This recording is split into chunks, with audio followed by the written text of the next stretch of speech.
The most dangerous people in policymaking are not the corrupt or the malicious.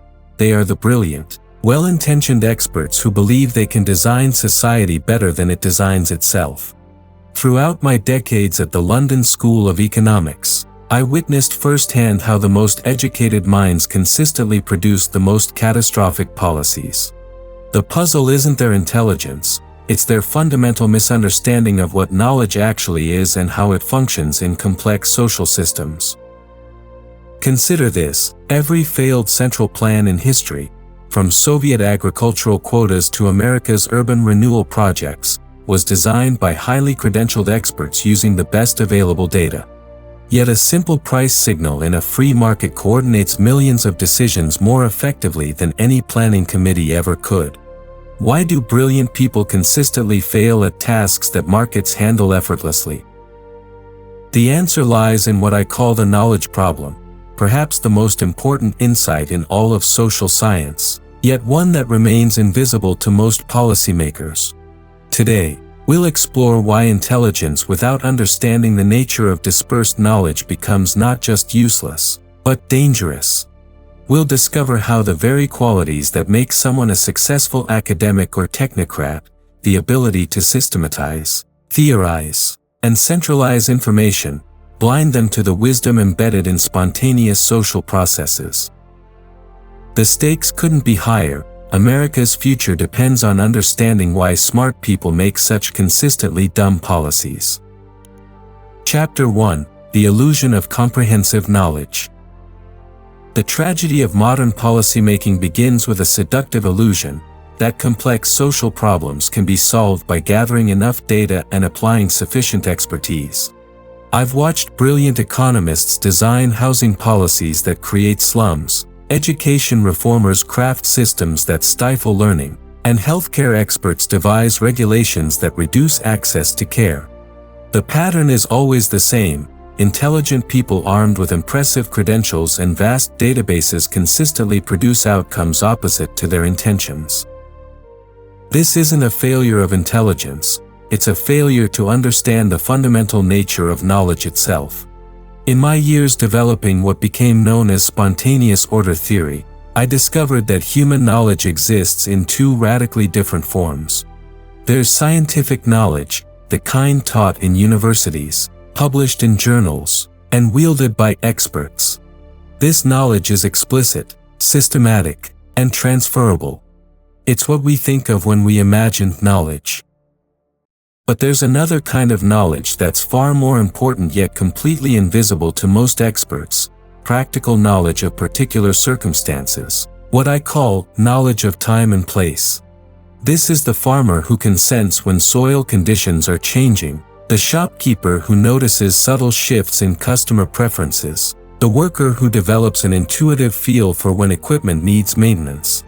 This knowledge cannot be articulated, systematized, or transferred to a planning bureau. Here's the crucial insight that eludes most policy experts: the sum total of this dispersed, practical knowledge vastly exceeds anything that could ever be gathered in one place. Every individual possesses unique information about their particular circumstances, preferences, and local conditions.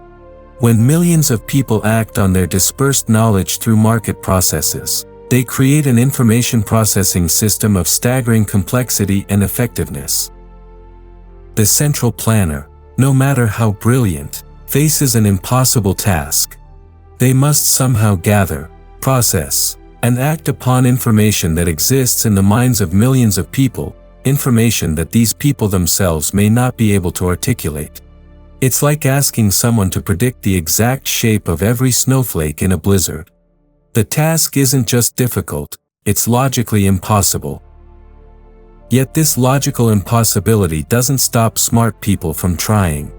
In fact, their intelligence often makes them more confident in their ability to overcome these fundamental constraints. I've observed this pattern repeatedly: the more education someone has, the more likely they are to believe that social problems can be solved through expert analysis and centralized control. Their academic training teaches them to break down complex problems into manageable components, develop theoretical models, and derive optimal solutions. These are valuable skills in many contexts, but they become dangerous when applied to spontaneous social orders. The knowledge problem reveals why seemingly obvious policies often backfire spectacularly. When policymakers impose rent controls to help tenants, they create housing shortages. When they mandate minimum wages to help workers, they eliminate entry-level jobs.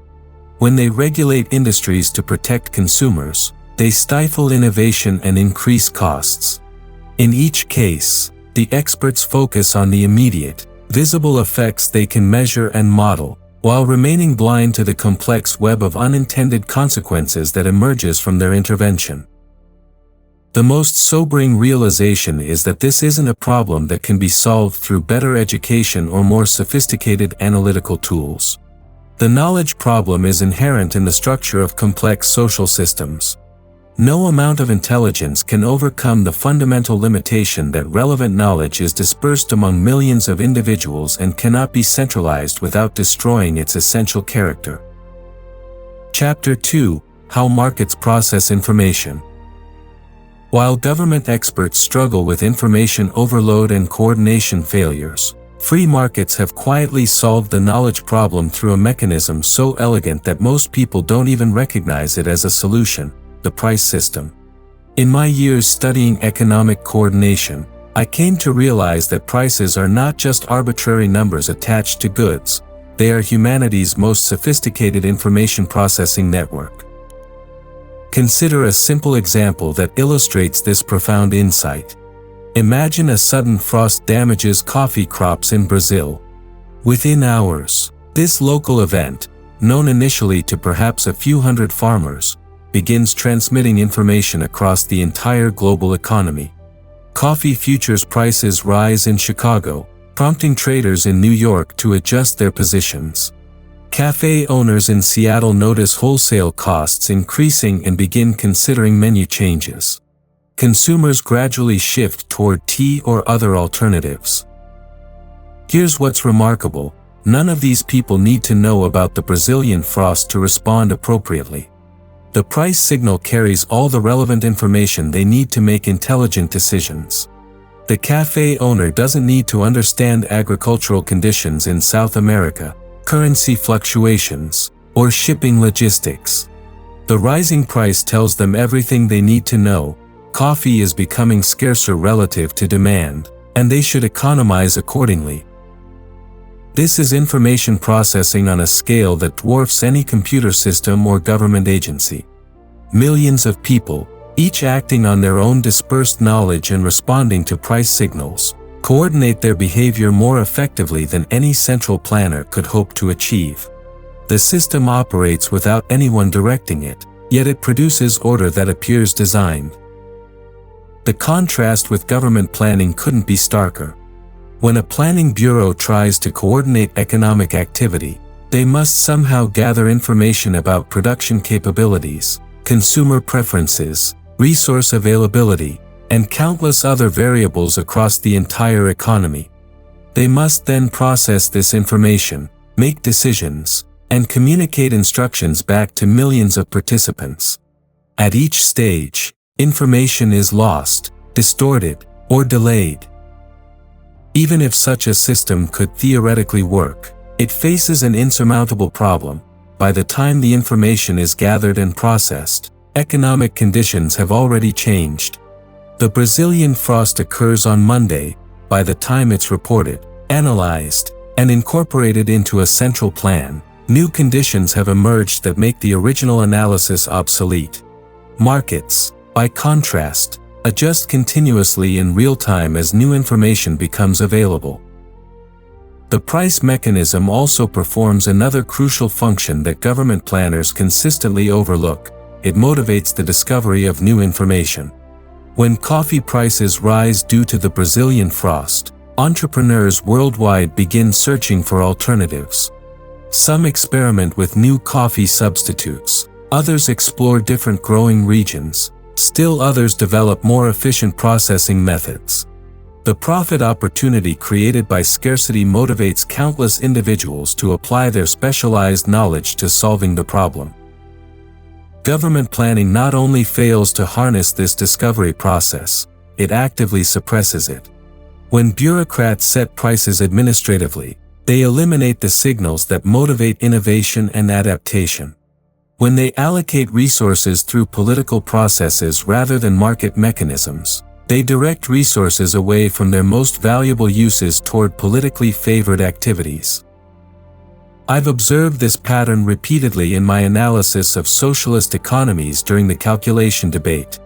Central planners could produce crude approximations of market outcomes by observing prices in neighboring capitalist countries, but they could never replicate the dynamic process of discovery and adaptation that makes markets effective. They could copy existing solutions but couldn't generate new ones. The knowledge problem explains why market economies consistently outperform planned economies in innovation and adaptation. It's not that market participants are more intelligent or better intentioned than government planners.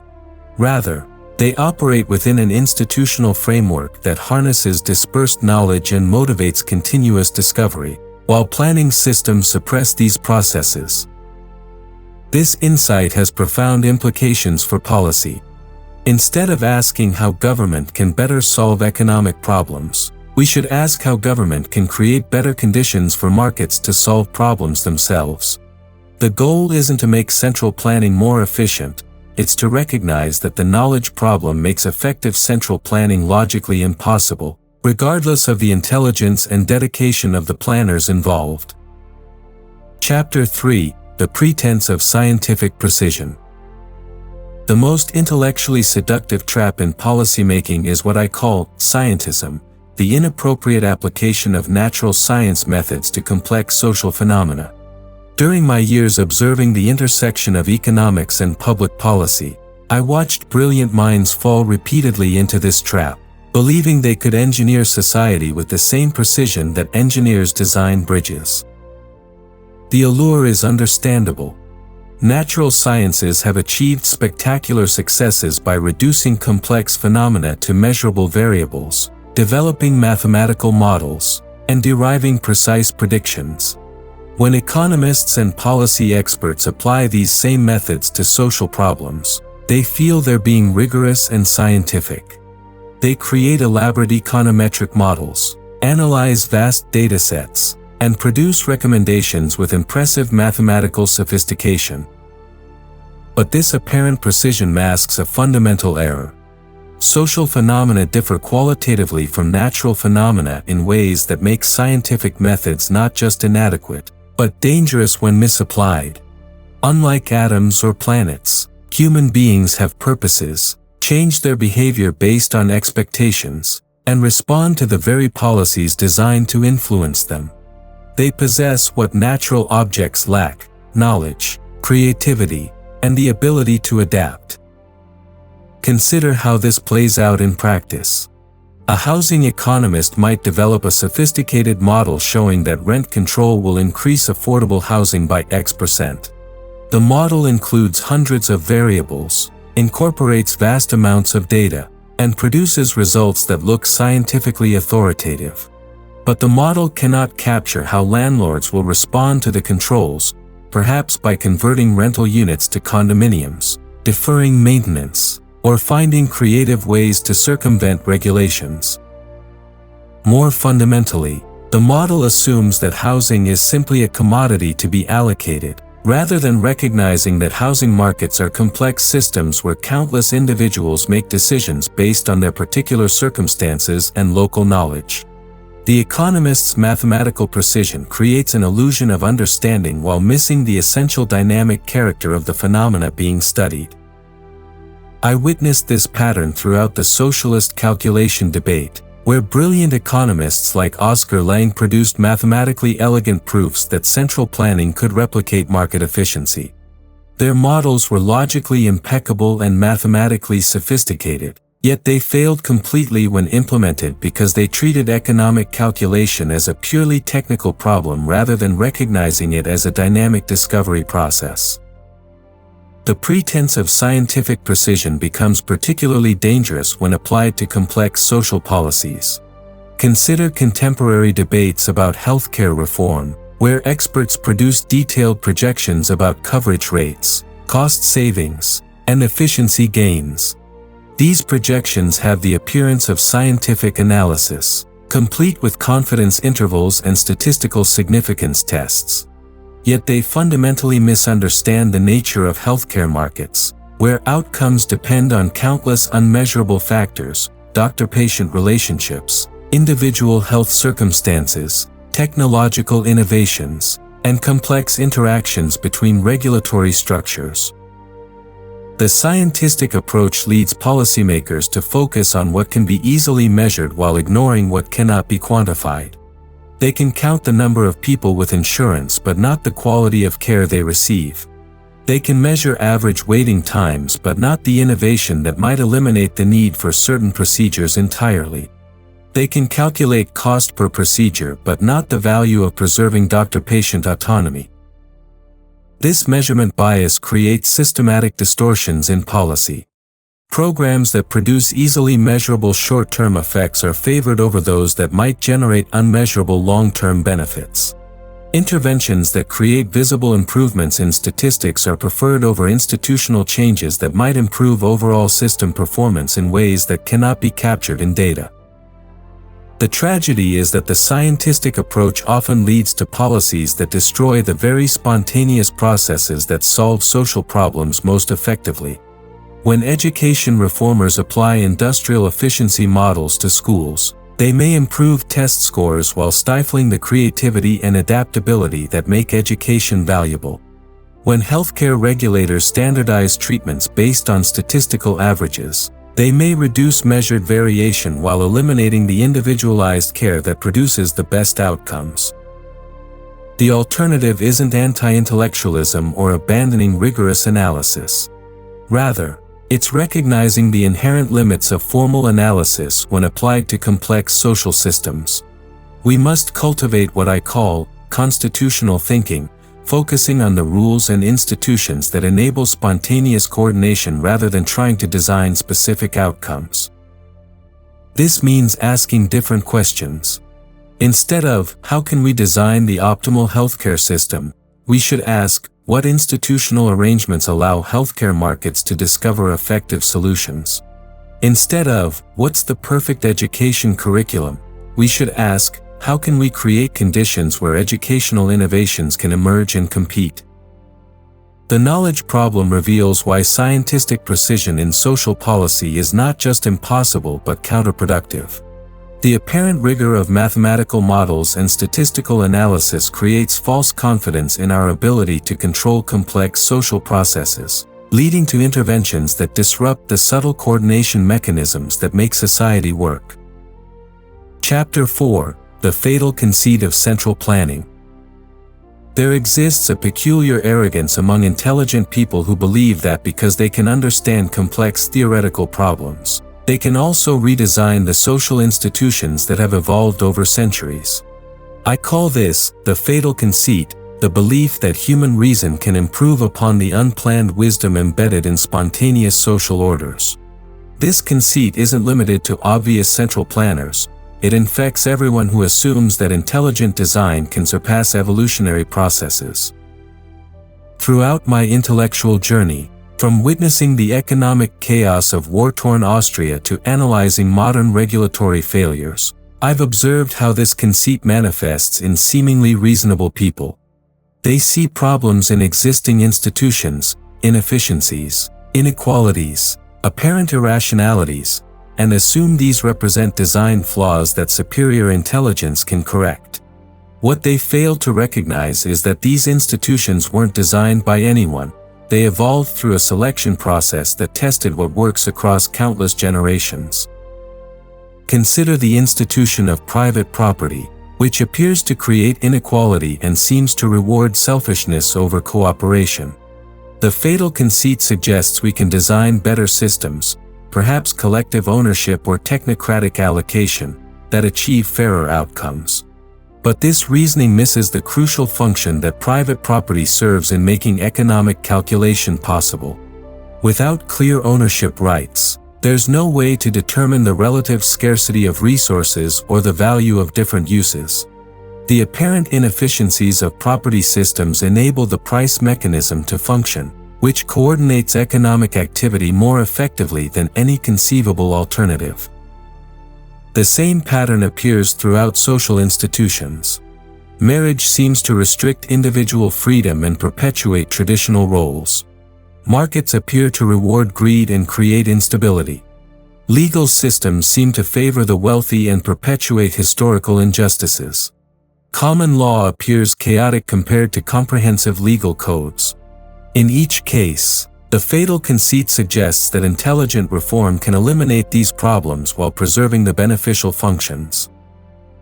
But institutions that survive across generations do so because they solve coordination problems that aren't immediately obvious to rational analysis. Marriage creates stable frameworks for child-rearing and long-term economic cooperation.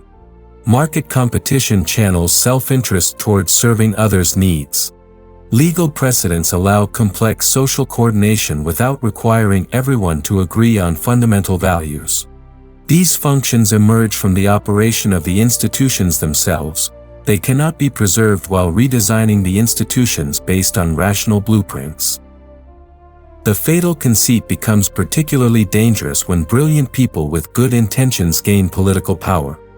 They see suffering that could be alleviated, inefficiencies that could be eliminated, inequalities that could be reduced. Their intelligence allows them to develop sophisticated theories about how society should be organized. Their good intentions motivate them to implement these theories through government action. Yet every attempt to implement rationally designed social systems produces outcomes that contradict the planners' intentions. Soviet economists who wanted to eliminate poverty created widespread scarcity. Urban planners who wanted to eliminate slums created housing projects that concentrated social pathology. Education reformers who wanted to reduce inequality created systems that stratified society more rigidly than before. Healthcare reformers who wanted to increase access created bureaucracies that reduced care quality while increasing costs. The pattern is so consistent that it cannot be explained by incompetence or malice. Instead, it reflects the fundamental impossibility of rationally reconstructing systems that depend on processes no individual mind can comprehend. The knowledge required to coordinate complex social activities exists not in any planning bureau but in the dispersed experience of millions of individuals responding to local conditions. What makes the fatal conceit particularly insidious is that it often succeeds in achieving its immediate, visible goals while destroying the subtle mechanisms that make the overall system work.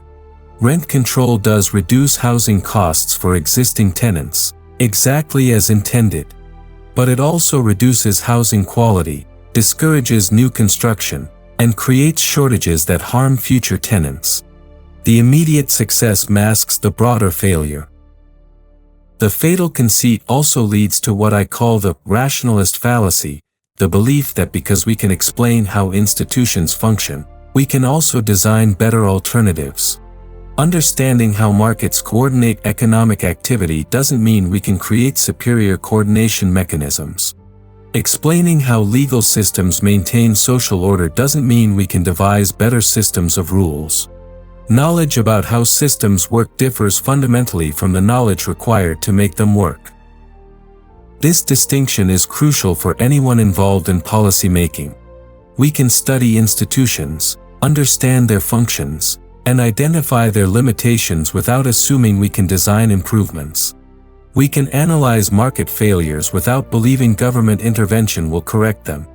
We can recognize social problems without assuming political solutions will solve them. The alternative to the fatal conceit isn't passive acceptance of the status quo. Rather, it's cultivating what I call evolutionary rationalism, using reason to understand how institutions evolve and creating conditions where beneficial innovations can emerge and spread. This means focusing on constitutional reforms that improve the framework within which spontaneous order operates, rather than trying to direct specific outcomes. Chapter 5: Institutional Evolution versus Rational Design. One of the most profound insights from my decades of studying social coordination is that our most effective institutions, law, language, markets, money, were never designed by anyone.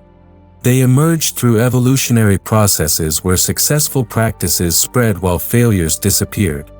Yet modern policymakers consistently ignore this evolutionary wisdom, assuming they can design better institutions from scratch using rational analysis. The contrast between evolved and designed institutions reveals fundamental differences in how complex systems develop. Consider the English common law system, which emerged over centuries through judicial decisions responding to particular disputes. No one sat down to design a comprehensive legal framework. Instead, legal principles evolved as judges applied precedents to new situations, gradually developing sophisticated doctrines that coordinate social behavior across countless contexts. Compare this to designed legal systems like the Napoleonic Code, which attempted to create comprehensive rules governing all possible situations. While intellectually elegant, such systems lack the adaptive flexibility that makes common law effective. They cannot anticipate all possible circumstances, and their rigid structure prevents the kind of gradual refinement that allows evolved systems to improve over time. The superiority of evolutionary processes becomes clear when we examine how institutions adapt to changing circumstances. The common law continuously evolves as new precedents emerge from novel situations, while designed systems require periodic revolutionary overhauls that disrupt established expectations. Markets automatically adjust to new technologies and changing preferences, while planned economies require constant intervention to prevent breakdown.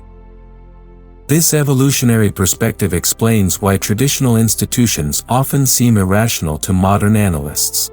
Consider the institution of the family, which appears to restrict individual freedom and seems to embody outdated gender roles. Rational reformers consistently propose alternatives: communal child-rearing, redefined family structures, or government provision of family functions. Yet these designed alternatives consistently fail to replicate the subtle coordination that traditional families provide. The family evolved to solve complex problems that aren't immediately obvious to rational analysis. It creates long-term incentive structures for child investment, provides insurance against individual misfortune, coordinates economic cooperation across generations, and transmits cultural knowledge in ways that formal education cannot replicate. These functions emerge from the institution's operation. They cannot be preserved while rationally redesigning family structures. The same pattern appears in economic institutions. Money evolved from commodity exchange without anyone designing a monetary system. The most successful currencies, gold, silver, and now potentially cryptocurrencies like Bitcoin, succeeded because they possessed properties that emerged from market processes rather than government design. Designed currencies, from continental dollars to modern fiat systems, consistently face problems that evolutionary processes naturally avoid. Understanding institutional evolution has profound implications for policy reform. Instead of asking, how can we design better institutions, we should ask, how can we create conditions where beneficial institutional innovations can emerge and compete? This evolutionary approach suggests focusing on constitutional reforms that improve the framework for institutional development rather than trying to design specific institutional outcomes. Consider education reform, where rationalist approaches consistently fail despite enormous investment in research and experimentation. Designed reforms, whether progressive education, back-to-basics curricula, or technology integration, produce disappointing results because they assume experts can determine optimal educational methods for all students and circumstances.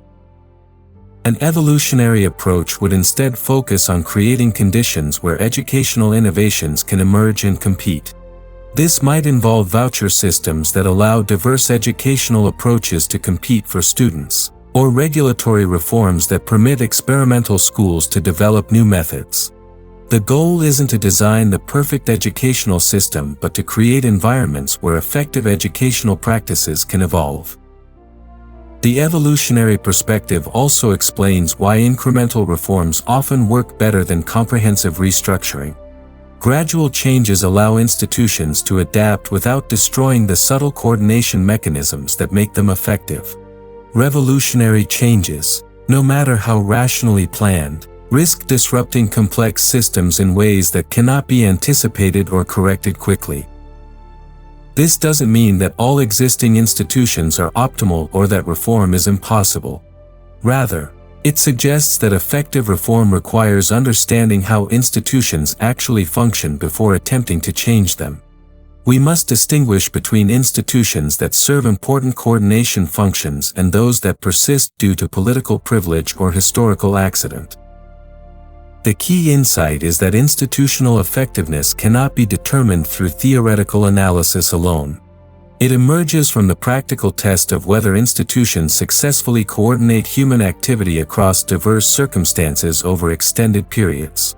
This evolutionary test is more rigorous than any rational design process because it incorporates knowledge that no individual mind could possess.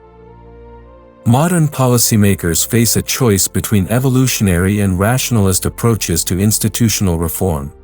The evolutionary approach requires intellectual humility, accepting that existing institutions may embody wisdom we don't fully understand. But it also offers the promise of genuine progress through processes that have produced humanity's most successful innovations in social coordination. Chapter 6: The Knowledge Problem in Modern America. America today faces a crisis of expertise where the very intelligence and education of our policymaking class has become a barrier to effective governance. From healthcare mandates that reduce access to care, to financial regulations that increase systemic risk, to education reforms that stifle learning, we see the knowledge problem playing out in real time across every area of government policy. Consider the Affordable Care Act, a prime example of how brilliant people with good intentions can create policies that contradict their own goals. The architects included some of America's most credentialed health economists and policy experts. They analyzed vast amounts of data, developed sophisticated models, and designed what appeared to be a comprehensive solution to healthcare problems. Yet their approach exemplified every aspect of the knowledge problem I've been analyzing. They assumed that healthcare could be coordinated through centralized planning rather than recognizing it as a complex system where millions of individuals make decisions based on their particular circumstances and local knowledge. They focused on easily measurable variables, insurance coverage rates, standardized procedures, statistical outcomes, while ignoring unmeasurable factors that determine healthcare quality. Most critically, they failed to understand that healthcare markets, like all markets, function through price signals that coordinate dispersed knowledge. By mandating coverage levels, restricting insurance design, and imposing regulatory standardization, they eliminated the very mechanisms that allow healthcare systems to discover effective solutions and adapt to changing circumstances. The result was predictable from the knowledge problem perspective: increased costs, reduced choice, and perverse incentives that favor bureaucratic compliance over patient care. The policy achieved some of its immediate statistical goals: more people have insurance coverage, while undermining the spontaneous processes that make healthcare systems effective. This pattern repeats across contemporary American policy. Financial regulations like Dodd-Frank attempted to prevent systemic risk through comprehensive rules designed by banking experts. Yet these regulations created new forms of systemic risk by encouraging uniformity in banking practices and reducing the diversity that makes financial systems resilient. When everyone follows the same expert-designed rules, everyone makes the same mistakes simultaneously. Education policy shows the same dynamic. Decades of reforms by education experts, from No Child Left Behind to Common Core to current initiatives, consistently fail to improve educational outcomes because they misunderstand the nature of learning itself. Education is not a manufacturing process where inputs can be standardized to produce predictable outputs. It's a complex interaction between individual students, teachers, families, and communities that cannot be optimized through centralized design.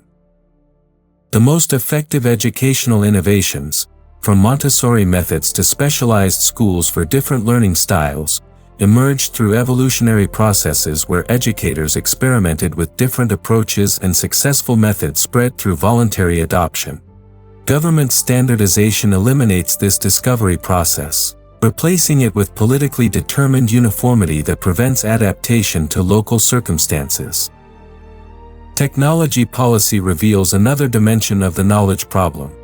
American innovation leadership has emerged from relatively unregulated environments where entrepreneurs could experiment with new business models and technologies. Yet policymakers consistently propose regulations to improve these innovations, privacy rules for social media, antitrust actions against successful companies, licensing requirements for new technologies. These interventions reflect the fatal conceit that experts can anticipate the consequences of innovation and design better outcomes than market processes. But innovation is fundamentally about discovering new possibilities that no one could predict in advance. The most valuable innovations, from the internet to smartphones to cryptocurrency, emerged from spontaneous experimentation that violated conventional expert wisdom about how technology should develop. The knowledge problem also explains why American governance has become increasingly dysfunctional despite having access to more information and expertise than any government in history. Our political system has evolved toward greater centralization and expert control, but these very improvements have reduced its ability to process information and adapt to changing circumstances. Federal agencies staffed by credentialed experts produce regulations based on comprehensive analysis. Yet these regulations consistently produce unintended consequences because they cannot incorporate the dispersed knowledge possessed by the millions of people they affect. Congressional committees hold hearings with leading experts, yet their legislation regularly fails because the legislative process cannot replicate the complex coordination that emerges from spontaneous social processes. The solution isn't to find better experts or develop more sophisticated analytical tools. The knowledge problem is inherent in the structure of complex social systems and cannot be overcome through improvements in central planning techniques. Instead, America needs constitutional reforms that recognize the limits of centralized knowledge and create better frameworks for spontaneous coordination. This means reducing the scope of federal authority to areas where centralized coordination is genuinely necessary, while allowing state and local governments to experiment with different approaches. It means regulatory reform that focuses on maintaining competitive processes rather than dictating specific outcomes. Most importantly, it means cultivating intellectual humility among our policymaking class, recognizing that the complexity of social systems exceeds what any individual mind can comprehend, regardless of intelligence or education. Chapter 7: Reclaiming Spontaneous Order in Policy. The path forward for American governance requires abandoning the illusion that smart people can design society and embracing instead the constitutional framework that allows spontaneous order to emerge. This isn't a retreat from intelligent policymaking. It's recognition that the most intelligent approach is creating conditions where millions of minds can coordinate their knowledge more effectively than any central authority. The first step involves what I call constitutional thinking, focusing on the rules of the game rather than trying to determine specific outcomes. Instead of asking, what should healthcare policy accomplish, we should ask, what institutional arrangements allow healthcare innovations to emerge and compete? Instead of debating optimal education curricula, we should design systems where educational approaches can evolve through voluntary adoption and competitive selection. Consider how this constitutional approach might transform healthcare policy. Rather than mandating specific insurance designs or treatment protocols, policy would focus on creating competitive frameworks where different approaches can be tested and compared. This might involve allowing insurance companies to experiment with innovative coverage models, permitting alternative medical practices to compete with traditional medicine, and reducing regulatory barriers that prevent new forms of healthcare delivery from emerging. The key insight is that we cannot know in advance which healthcare innovations will prove most effective. The discovery process requires allowing diverse experiments while maintaining the price signals and competitive pressures that identify successful innovations and eliminate failures. This evolutionary approach has produced remarkable progress in areas where it's been allowed to operate. Consider how market competition has driven improvements in LASIK eye surgery, cosmetic procedures, and cash pay medical services. Financial regulation offers another example of constitutional thinking in practice. Instead of trying to prevent all possible forms of financial risk through comprehensive rules, policy would focus on ensuring that financial institutions bear the consequences of their decisions. This means eliminating government guarantees that encourage reckless behavior, requiring meaningful capital reserves, and maintaining bankruptcy processes that allow failed institutions to disappear without systemic disruption. The goal isn't to design a perfectly safe financial system. Such a system would also be perfectly static and incapable of innovation. Rather, it's creating frameworks where financial innovation can proceed while maintaining the market discipline that prevents systemic failure. This requires accepting that some institutions will fail, but ensuring that these failures strengthen rather than weaken the overall system. Education policy transformation through constitutional thinking would involve creating genuine choice and competition in educational services. This means not just school vouchers, but regulatory reform that allows diverse educational approaches to emerge and compete. Homeschooling, online education, apprenticeship programs, specialized schools for different learning styles, all should be able to compete on equal terms with traditional public schools. The constitutional approach recognizes that educational effectiveness cannot be determined through standardized testing alone. Different families have different educational priorities, and different children learn in different ways. A competitive system allows this diversity to be accommodated while maintaining the market pressures that identify and spread effective educational practices. Technology policy under constitutional thinking would focus on maintaining competitive markets rather than trying to regulate specific technologies. This means vigorous antitrust enforcement against genuinely anti-competitive practices while avoiding interventions that simply protect existing companies from innovative competition. It means privacy protection through market mechanisms rather than regulatory mandates that stifle innovation. The knowledge problem reveals why technology regulation is particularly dangerous. Innovation involves discovering new possibilities that cannot be anticipated by existing analysis. Regulatory frameworks designed around current technology prevent the emergence of better alternatives. The most effective approach is maintaining competitive pressure that motivates companies to serve consumer interests while allowing maximum freedom for experimental approaches.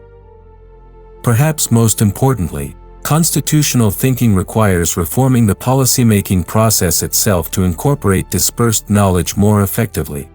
This might involve regulatory impact analysis that seriously considers how proposed rules will affect the spontaneous coordination mechanisms they interrupt. It could include sunset clauses that force periodic reconsideration of whether interventions are achieving their intended effects. Constitutional reform should also involve decentralization that allows different jurisdictions to experiment with different approaches. Federal policy should focus on maintaining the constitutional framework that enables interstate commerce and voluntary cooperation, while allowing states and localities maximum freedom to develop solutions adapted to their particular circumstances. The goal is creating what I call competitive federalism, a system where different governmental approaches compete for citizens and businesses, generating information about which policies actually work. This competitive process provides the knowledge that no central authority could possess about effective governance techniques. Implementing constitutional thinking requires overcoming the intellectual pride that assumes smart people can design better outcomes than evolutionary processes. It requires accepting that effective policy often involves restraining the urge to intervene, even when problems seem obvious and solutions appear straightforward. But constitutional thinking also offers genuine hope for progress. By harnessing the knowledge and creativity of millions of individuals through competitive processes, it can generate innovations and solutions that no central authority could devise. The challenge is developing the intellectual humility to allow these spontaneous processes to operate. Conclusion.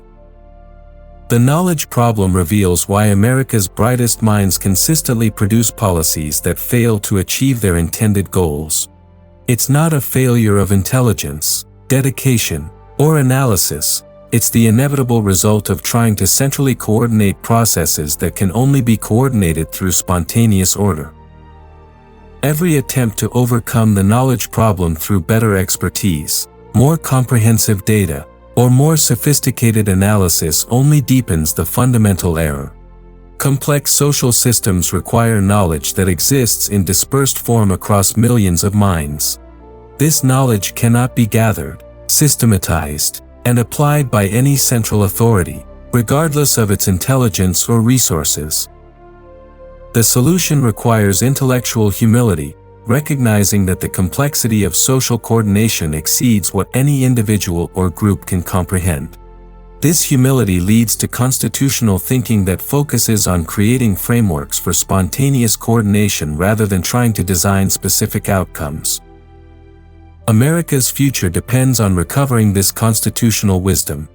Our founders understood intuitively what the knowledge problem demonstrates analytically, that effective governance requires limiting and dispersing power rather than concentrating it in expert hands. They designed institutions that harness human knowledge and creativity through competitive processes rather than trying to direct these forces through central planning. The choice before us is clear.